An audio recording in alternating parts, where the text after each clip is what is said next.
ಚಂದ್ರಶೇಖರ್ ಸ್ವಾಮೀಜಿ ಅವರೀಗ ಸ್ಥಾನವನ್ನ ಸಿಎಂ ಸ್ಥಾನವನ್ನ ಹೇಳಿದ್ದಾರೆ. ಏನ್ ಹೇಳ್ತೀರಿ ಸರ್? ಎಲ್ಲ ಏನು ಮಾತಾಡಿದೀನಿ ಬಾರಪ್ಪ. ಏನ್ ಹೇಳ್ತೀರಿ ಸರ್? ಏನ್ ಹೇಳ್ತೀರಿ ಸರ್ ಸ್ವಾಮೀಜಿ ಅವರಿಗೆ? ಬ್ಯಾಂಕ್ ಅಪ್ಪ ಇದು ಬ್ಯಾಂಕ್ ಇದು ಚಂದ್ರಶೇಖರ್ ಸ್ವಾಮೀಜಿ ಈಗ ನಾನು ಯಾರಿಗೂ ಏನು ಹೇಳೋದಿಲ್ಲ. ಈಗ ಸಿಎಂ ಅವರು ನಿಮ್ಗೆ ದೂರವಾಣಿ ಕರೆ ಮಾಡಿ ಏನಾದ್ರು ಹೇಳಿಕೆಗಳನ್ನ ಕೊಡಬೇಡಿ ಅಂತ ಹೇಳಿದಾರ. ಅವ್ರು ಕೇಳಿದಿರ ಅಂತ ಸಿಎಂ ಅವರು ಕೇಳ್ರಪ್ಪ. ಪಕ್ಷಕ್ಕೆ ಡ್ಯಾಮೇಜ್ ಆಗುತ್ತೆ ಅಂತ ಸಿಎಂ ಅವರು ತಮಗೆ ದೂರವಾಣಿ ಮೂಲಕ ಮಾತಾಡಿ ಮಾಡಬೇಡಿ ಅಂತ ತಾಕೀತು ಮಾಡಿದ್ದಾರೆ. ಮಾಹಿತಿ ಅವ್ರ ಮಾಹಿತಿ ಅವ್ರು ಹೇಳಿದ್ರ ಅವ್ರನ್ನ ಕೇಳಬೇಕು. ಸರ್ ತಾವು ಕೂಡ ಡಿಸಿಎಂ ಆಕಾಂಕ್ಷಿನ ಸರ್? ಇಲ್ಲ, ನಾನು ಡಿಸಿಎಂ ಆಕಾಂಕ್ಷಿನೂ ಅಲ್ಲ. ಏನಪ್ಪಾ ಸರ್, ಯಾರು ಕೂಡ ನಾನು ಸಿದ್ದರಾಮಯ್ಯನವರು ಎಷ್ಟು ವರ್ಷ ಮುಖ್ಯಮಂತ್ರಿ ಆಗಿರ್ತಾರೆ ಸರ್?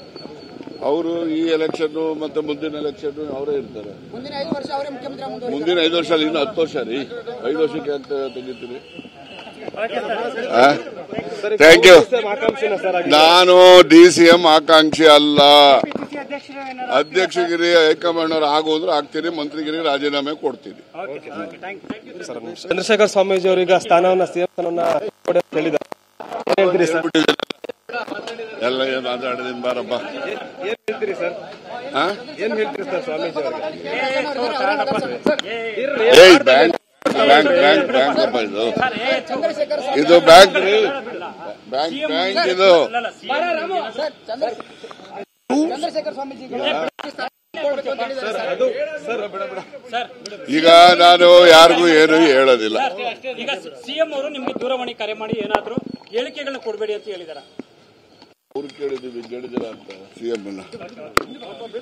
ಸಿಎಂ ಅವರು ಕೇಳ್ರಪ್ಪ. ಪಕ್ಷಕ್ಕೆ ಡ್ಯಾಮೇಜ್ ಆಗುತ್ತೆ ಅಂತ ಸಿಎಂ ಅವರು ತಮಗೆ ದೂರವಾಣಿ ಮೂಲಕ ಮಾತಾಡಿ ಮಾಡಬೇಡಿ ಅಂತ ತಾಕೀತು ಮಾಡಿದ್ದಾರೆ. ಮಾಹಿತಿ ಅವ್ರ ಮಾಹಿತಿ ಅವ್ರು ಹೇಳಿದ್ರ ಅವ್ರನ್ನ ಕೇಳಬೇಕು. ಸರ್ ತಾವು ಕೂಡ ಡಿಸಿಎಂ ಆಕಾಂಕ್ಷಿನ ಸರ್? ಇಲ್ಲ, ನಾನು ಡಿಸಿಎಂ ಆಕಾಂಕ್ಷಿನೂ ಅಲ್ಲ. ಏನಪ್ಪಾ ಸರ್, ಯಾರು ಕೂಡ ನಾನು ಸಿದ್ದರಾಮಯ್ಯನವರು ಎಷ್ಟು ವರ್ಷ ಮುಖ್ಯಮಂತ್ರಿ ಆಗಿರ್ತಾರೆ ಸರ್? ಅವರು ಈ ಎಲೆಕ್ಷನ್ ಮತ್ತೆ ಮುಂದಿನ ಎಲೆಕ್ಷನ್ ಅವರೇ ಇರ್ತಾರೆ. ಮುಂದಿನ 5 ವರ್ಷ ಅವರೇ ಮುಖ್ಯಮಂತ್ರಿ. ಮುಂದಿನ 5 ವರ್ಷ ಇನ್ನು 10 ವರ್ಷ ರೀ.